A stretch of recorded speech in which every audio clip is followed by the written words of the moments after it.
எஃப்ஜியே 0 வருது. அப்போ எஃப்ஜி கண்டுபிடிக்க முடியாது. F point G point cancel. அடுத்து சி பாயிண்ட்டை பார்த்தேன். இது இது ஒரு ஃபோர்ஸ் வருது, இது ஒரு ஃபோர்ஸ், இது ஒரு ஃபோர்ஸ், 2 ஃபோர்ஸ் வருது, 2 அன்னோன் வருது.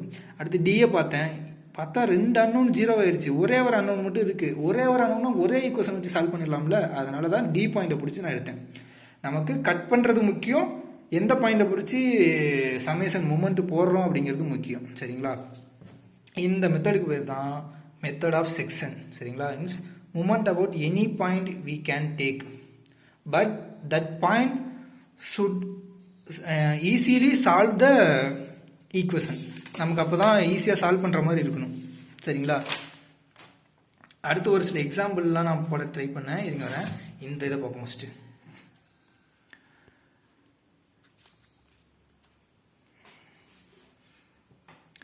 இது ஒரு ட்ரெஸ் வச்சுக்கோங்க. ஹிஞ்சுடு சப்போர்ட், ரோலர் சப்போர்ட். இந்த லென்த் ஹரிசாண்டல் லென்த் வந்து ஒய் எல்லா மெம்பர்லையும், வெர்டிகல் லென்த் வந்து எக்ஸ் எல்லா மெம்பருக்கும். W1 W2ன்னு நானாவே சும்மா ஒரு லோடு கொடுத்துட்டேன். நான் வெர்டிகலாவோ ஹரிசாண்டலாவோ கொடுக்குறேன். இன்க்ளைண்டாக கொடுத்தது காரணம் அது மாதிரி கொடுத்தாலும் போட தெரியணும். இது வந்து ஒரு டீட்டா 1 ஆங்கிள், இது ஒரு டீட்டா 2 ஆங்கிள்லையும் இதாகுது. ஏன்னா நம்ம வெர்டிகலாக ஹரிசாண்டலாக போட்டோம்னா நிறைய மெம்பர் 0 ஆயிரும். நான் எதுவுமே 0 ஆகக்கூடாது அப்படிங்கிறதுக்காக தான் போட்டிருக்கேன். அப்போ தான் மெத்தட் ஆஃப் ஜாயின்ஸ்னு ஃபஸ்ட்டு பார்த்தோம்ல, ஒரே ஒரு புள்ளியை எடுத்து போட்டோம்ல. ஒரே ஒரு புள்ளி எடுக்கிறதும் ஒன்றும் இல்லை, இப்படி கட் பண்ணியிருப்போம். ஒரே ஒரு புள்ளியை மட்டும் கவர் பண்ணுற மாதிரி கட் பண்ணது தான் ஒரே ஒரு புள்ளி மெத்தட் ஆஃப் ஜாயின்ஸ். 2-3 மெம்பர் புள்ளியெல்லாம் சேர்ற மாதிரி கட் பண்ணணும்னா மெத்தட் ஆஃப் செக்ஷன். ஆக மொத்தம் method of section method of joint ஒன்று தான்.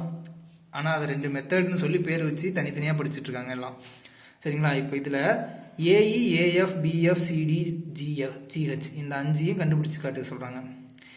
ஏஇ மேலேயே இருக்குது, டைரெக்டாக மெத்தட் ஆஃப் ஜாயிண்ட் வச்சு ஈஸியாக கண்டுபிடிக்கலாம். ஓகே. ஏஎஃப் எங்கே இருக்குது? ஏஎஃப் இதுவும் இந்த பாயிண்டோட மெத்தட் ஆஃப் ஜாயிண்ட் வச்சே கண்டுபிடிக்கலாம். பிஎஃப் இது கொஞ்சம் உள்ளே இருக்குது. அப்போ இதை கண்டுபிடிச்சிட்டு தான் இதை கண்டுபிடிக்க முடியும். சிடி இது என்ன இங்கே போய் நிற்கிது அப்படின்னு நம்ம யோசிப்போம், பார்ப்போம். அடுத்தது ஜிஹெச் இந்த மெம்பர் இங்கே உள்ளுக்குள்ளெல்லாம் போனால் இங்கேருந்து வரிசையாக கண்டுபிடிச்சிட்டே வரணுமா? அதெல்லாம் எப்படிலாம் ஈஸியாக போடலாம் அப்படிங்கிறது தான் இங்கே இருக்குது பாருங்கள். இப்போது இதில் ஒன்று எங்கே போட்டிருக்கேன்? இங்கே இருக்கா? இப்படி ஒரு டாட் லைன் எடுக்கிறேன். சரிங்களா? டாட் லைன் எடுத்து இந்த போர்ஷன் மட்டும் தனியாக எடுத்துக்கிறேன். இங்கே பாருங்கள் எடுத்துருக்கேன்னா, மீதி இந்த டாட்லாம் எடுத்துகிட்டு போயிட்டு சமேஷன் மூமெண்ட் அபவுட் எஃப் போடுறேன். எஃப் எங்கே இருக்குது? இங்கே இருக்குது. இங்கே பாருங்கள், இந்த எஃப்பை பொறுத்து நான் எடுக்கிறேன். சரிங்களா? எஃப்பை பொறுத்து எடுக்கிறேன். இதோட கட் பண்ணியாச்சு. அதுக்கு தான் இது, அதனால தான் இதுக்கு என்னென்ன இருக்க மெம்பரை டாட் லைனில் போட்டேன். எஃப்பை பொறுத்து நான் மூமெண்ட் கண்டுபிடிக்கிறேன். இப்போ எது வருது? W2ங்கிற ஒரு அன்னோன் வருது, ஏஇங்கிற ஒரு அன்னோன் வருது, இஎஃப்ங்கிற அன்னோன் பாருங்கள் ஆட்டோமேட்டிக்காக 0 ஆயிடுச்சு. நமக்கு தெரியாத ஒரு அன்னோன், தேவையில்லாத அன்னோன் வந்து ஆட்டோமேட்டிக்காக 0 ஆயிடுச்சு. அப்போ ஈஸியாக சால்வ் பண்ணலாம். அதுக்காக தான் எஃப் பாயிண்ட் எடுத்தேன் நான். புரியுதுங்களா? ஒரு சில சமயம் சம்மந்தமே இல்லாமல் இந்த 2 பாயிண்ட் இருக்கும், இதோட கட் பண்ணிவிட்டு இங்கே இருக்க ஒரு சி பாயிண்ட் இங்கே இதோட கட் பண்ணிவிட்டு இதை எடுத்துக்கிட்டு இந்த சி பாயிண்டை வச்சு தான் சால்வ் பண்ணுற மாதிரிலாம் நமக்கு வரும். அது மூலமாக நமக்கு ஈஸியாக வர மாதிரி இருக்கும். நம்ம தான் செக் பண்ணி எது ஈஸியாக அது போட்டுக்கணும். அப்படி கண்டுபிடிக்க முடியலனாலும் கொஞ்சம் கஷ்டப்பட்டு ஆனால் ஆன்சர் போட்டுருவோம் நம்ம. சரிங்களா? வேறு பாயிண்ட் எடுத்தோம்னா ஒரு ஸ்டெப்ஸ் கொஞ்சம் அதிகமாக வரும், ஆனால் ஆன்சர் போட்டுடலாம். இதை வச்சுட்டு AE into X, AE into perpendicular distance X. அடுத்து W2 cos theta 2 into X. இது வந்து ஹரிசாண்டல் வெர்டிகலாக பிரிச்சிட்டேன். வெர்டிகல் வந்து இந்த புள்ளிக்கு நேராக இருக்கிறதால 0, பேரலாக இருக்கிறதால. அடுத்து W2 cos 45 degree into X, sorry cos theta 2 into X equal to 0. அப்போ AE equal to W2 cos theta 2. இதில் W2 வந்து நோனு, தீட்டா 2 நோனு. அப்போ ஏஇ கண்டுபிடிச்சலாமா 2 ஸ்டெப்பில்? நான் எல்லாமே வேரியபிளாக தான் வச்சுருக்கேன், வேல்யூ கொடுக்கல. சரிங்களா? இதில் எது நோன்? W1 W2 ஹச்டி விடி விஹெச். இதில் நம்ம வந்து மொத்தமாக எடுத்து summation vertical equal to 0, summation horizontal, summation moment equal to 0 வச்சு இந்த ரியாக்ஷன்லாம் நமக்கு வந்து கண்டுபிடிக்க தெரியும். சரிங்களா? அதை வச்சு இது எல்லாமே நோன்னு வச்சுக்கிறோம். இதை சமேஷன் ஹரிசாண்டல் ஈக்குவல் டு 0வும் போடலாம். இந்த பாயிண்டை பொறுத்து சமேஷன் ஹரிசாண்டல் ஈக்குவல் டு 0ன்னு போட்டு ஈஸியாக சால்வ் பண்ணலாம். இதில் மூமெண்ட்டு ஈஸி, ஹரிசாண்டல் அதை விட ஈஸியாக இருக்குது. இந்த பாயிண்டில் பாருங்கள், ஏஎஃப் வந்து ஹரிசாண்டல் ஃபோர்ஸ் இருக்குது. வேறு என்ன ஹரிசாண்டல் ஃபோர்ஸ் இருக்குது? இந்த W2வோட காஸ் தீட்டா வந்து ஹரிசாண்டலாக இருக்குது. அப்போ AF minus W2 cos theta 2 equal to 0. அப்போ AE equal to W2 cos theta 2. பாருங்கள், ரெண்டும் சேமாக வருதா? ஏன்னா சேம் ஆன்சர்னால் சேமாக தானே வரும். நான் தான் சேம்னு எழுதியிருக்கேன். நம்ம கண்டுபிடிக்கிறதுக்கு பல வழிகள் இருக்குது. அதில் எது ஈஸியான வழியோ அதை நம்ம போட்டுக்கிறோம். 2வது கொஸ்டின் என்ன கேட்டிருக்காங்க? ஏஎஃப் கேட்குறாங்க. ஏஎஃப்க்கு இந்த போர்ஷன் 2ன்னு போட்டிருக்கேன் பாருங்கள். இதை கட் பண்ணுறேன். கட் பண்ணிட்டு இதுவும் பார்த்தீங்க கிட்டத்தட்ட இதுவும் மெத்தட் ஆஃப் ஜாயின்ஸ் தான். இதுவும் மெத்தட் ஆஃப் ஜாயின்ஸ் தான். ஏன்னா ஒரு புள்ளியை மட்டும் நான் வர மாதிரி எடுத்துக்கிறேன்ல, ஒரு புள்ளியை மட்டும் வர வச்சு அதுலேயும் நான் மூமெண்ட் யூஸ் பண்ணலாம். சம்மந்தமே இல்லாத வேற ஒரு புள்ளியிலேருந்து மூமெண்ட் கண்டுபிடிக்கலாம். சரிங்களா, அது நம்ம விருப்பம் தான். அப்போ அது மூமெண்ட் கண்டுபிடிக்கிறதுனால அது மெத்தட் ஆஃப் செக்ஷனா. இந்த இடத்துல மெத்தட் ஆஃப் செக்ஷன் எது ஜாயிண்ட் எதுன்ற குழப்பம் வரும். ஏன்னா குழப்பம் ஏன் வருதுன்னா ரெண்டுமே ஒன்று தான். சரிங்களா, கட் பண்ணுறதை பொறுத்து நம்ம யூஸ் பண்ணுறதை பொறுத்து நம்மளால் வேறு பேர் தான் வச்சுருக்கோம். என்ன மெத்தடுங்கிறது நமக்கு தேவையில்லாத விஷயம். ஆன்சர் போட தெரியுதா அதுதான் முக்கியமான விஷயம். சரிங்களா, இப்போ இந்த பாயிண்ட்டை கட் பண்ணுறேன். கட் பண்ணால் இந்த மாதிரி வருது. சரிங்களா, கட் பண்ணி எழுதிட்டேன். பார்த்தீங்கன்னா 3 அன்னவுன்ஸ் இருக்குது. 3 மெம்பர் கட் ஆகிருக்கா பாருங்கள். நான் எப்போவுமே 3 மெம்பர் தான் அதிகபட்சமாக கட் ஆகும். அதை விட கம்மியாக 2 மெம்பர் கட் ஆகிற மாதிரி இருந்தால் அதை கட் ஆகிற அப்படி கட் ஆகிற மாதிரியே போட்டுக்கோங்க. 3 மெம்பர் கட் ஆகிற மாதிரி போட்டிருக்கேன். இதை நிறையா மெம்பர் கட் ஆகிற மாதிரி கூட போடலாம். நமக்கு தேவை ஏஎஃப் இந்த மெம்பர் கட் ஆகிற மாதிரி இப்படி ஒரு கோடு போட்டேன்னு வச்சுக்கோங்களேன். பாருங்கள் 1 2 3 4 5 6 7 மெம்பர் கட் ஆகும். அப்போது 7 ஈக்குவேஷனுக்கு எங்கே போகிறது? அதனால தான் 3 மெம்பர் கட் ஆகிற மாதிரி நான் எடுத்துக்கிட்டேன். சரிங்களா, ஏஎஃப் வந்து கண்டுபிடிக்கிறோம். Summation moment about B equal to 0. பிங்கிற ஒரு பாயிண்ட் இங்கே இருக்குல்ல, டாட் போட்டு இங்கே வந்துட்டு பாருங்க. பிங்கிற பாயிண்ட் இந்த பாயிண்ட்டை பொறுத்து எடுக்கிறேன். பிங்கிற பாயிண்ட்டை பொறுத்து மூமெண்ட் எடுக்கிறேன். AE into x. சரிங்களா, இந்த ஃபோர்ஸ் இது ஆன்டி கிளாக் வைஸில் இருக்குது, அதை ப்ளஸ் எடுத்திருக்கேன். ப்ளஸ் இந்த ஏஎஃப் இருக்குல்ல, ஏஎஃபோட cos 45 degree into x sine 45 degree வந்து இந்த புள்ளிக்கு நேராக வந்துடும், அது 0 ஆயிரும். அப்புறம் W1 காஸ் டீட்டா 1, இது காஸ் டீட்டாவா இந்த அப்போ வந்து ஹரிசானல் போர்ஷன் வந்து காஸ் டீட்டா வந்துடும். அப்போ காஸ் டீட்டா இன்ட்டு இதோட டிஸ்டன்ஸ் எக்ஸ், இதெல்லாம் ஈக்குவல் டு 0. இந்த W1ஓட சைன் வந்து இதுக்கு நேராக வந்துடுறதால அது வந்து நம்ம 0ங்கிறதுனால எடுக்கல. இந்த ஈக்குவேஷன் வந்துச்சா, இதில் நமக்கு ஏஇ ஆல்ரெடி நோன். ஏன்னா இதில் ஏஇ ஏஎஃப் 2 அன்னோன் வந்துருச்சு. இதை வந்து ஒரு அன்னோன் வர மாதிரி நம்ம எடுக்கவே முடியாது. ஒரு அன்னோன் வர மாதிரி எடுக்கணும்னா இந்த பாயிண்ட்டை வச்சு நம்ம மூமெண்ட் கண்டுபிடிச்சோம்னா 3மே 0 ஆயிரும். நம்ம ஒன்றுமே கண்டுபிடிக்க முடியாது. வேறு பார்த்தோம்னா இந்த பாயிண்ட்டை வச்சோம்னாலும் இது 2 அன்னோன் வரும். இந்த பாயிண்ட்டை வச்சோம்னாலும் இதுவும் அன்னோன் வரும். இந்த பாயிண்ட்டை வச்சோம்னாலும் இதுவும் அன்னோன் வரும். அதனால் இதில் வந்து ரெண்டு அன்னோன் எப்படி இருந்தாலும் வந்து தான் ஆகும். 2 அன்னோன்னு ஏற்கனவே ஒரு அன்னோன்னு நம்ம இங்கே கண்டுபிடிச்சிட்டோம். அதை சப்ஸ்டியூட் பண்ணி இன்னொரு அன்னோனை ஈஸியாக கண்டுபிடிச்சிடலாம். அப்படி இல்லையா, இதில் வந்து சமேஷன் ஹரிசாண்டல் ஈக்குவல் டு 0 போடுங்க, ஈஸியாக போட்டு போயிடலாம். ஆனால் அதுலேயும் பாருங்கள் ஏஇ வந்துடுது, ஏஎஃப் வந்து 2 அன்னோன் வந்து தான் ஆகணும். ஏன்னா மொத்தம் 3 அன்னோன் இருக்குது, அதில் 2 அன்னோன் வர வைக்கிறதே நமக்கு பெருசு தான். Horizontal W2 cos theta, AE AF cos theta, அதை வச்சு போடுறோம். இப்போ இந்த ஸ்டெப்பு சால்வ் பண்ணால் ஹரிசாண்டல் கிடச்சிருமா? சரி, என்ன கிடச்சிரும்? ஏஎஃப் கிடச்சிருமா? அடுத்து 3ஆவதா பிஎஃப் கேட்டிருக்காங்க. பிஎஃப் இதை கேட்டிருக்காங்க. 3 எங்கே போட்டிருக்கோம்? இங்கே இருக்குது பாருங்கள். இப்படி கட் பண்ணியிருக்கேன்.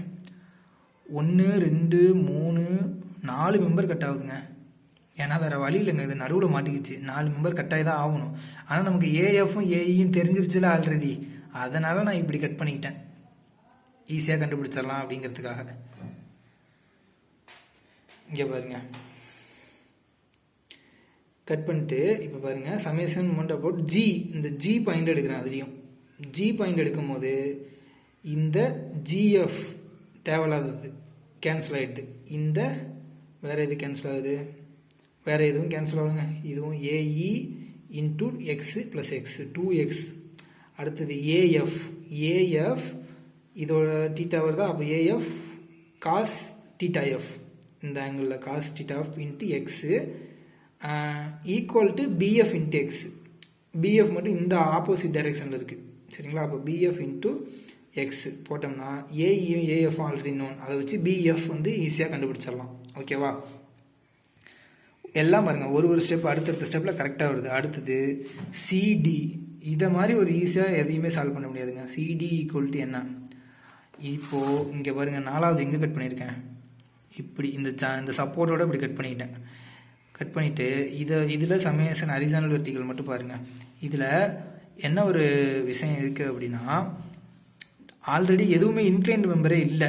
சரிங்களா, அப்போ சமேஷன் ஹரிசாண்டல்னால் இந்த 2 ஹரிசாண்டல் மெம்பர் தான், சமேஷன் வெர்டிகல்னால் இந்த 2 வெர்டிகல் மெம்பர் தான்.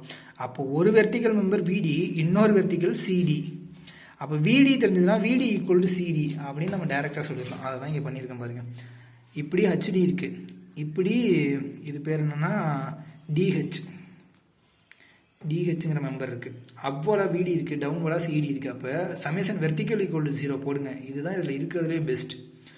விடி ஈக்குவல் டு சிடி ஆன்சர் டேரெக்டாக வந்துச்சு. சிடி ஈக்குவல் டு விடி நம்ம ஏற்கனவே நோனாக வச்சுருந்தோம்ல வெர்டிக்கல் ரியாக்ஷனு, அதை வச்சு போட்டோம்.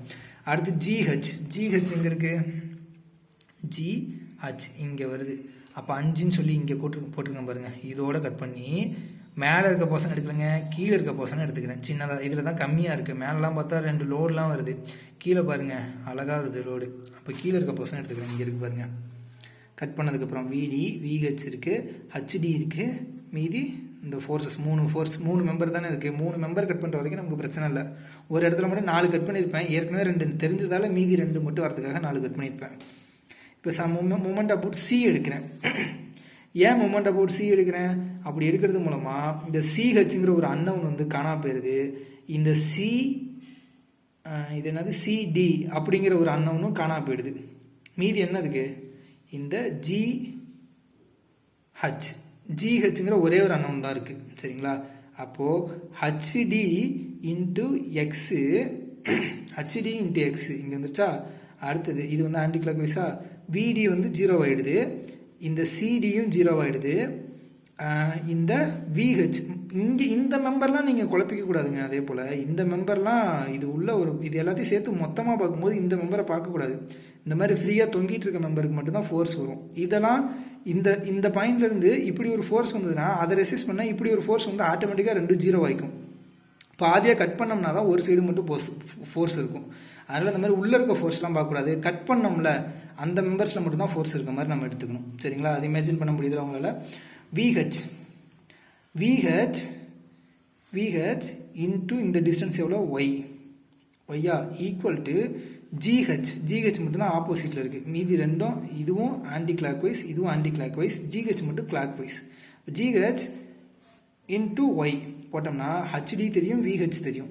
Horizontal reaction, vertical reaction at H. சரிங்களா? இது ரெண்டும் தெரியும், எக்ஸ் ஒய்யும் தெரியும். ஜிஹெச் வந்து டைரெக்டாக கண்டுபிடிச்சிடலாம் இதை வச்சு.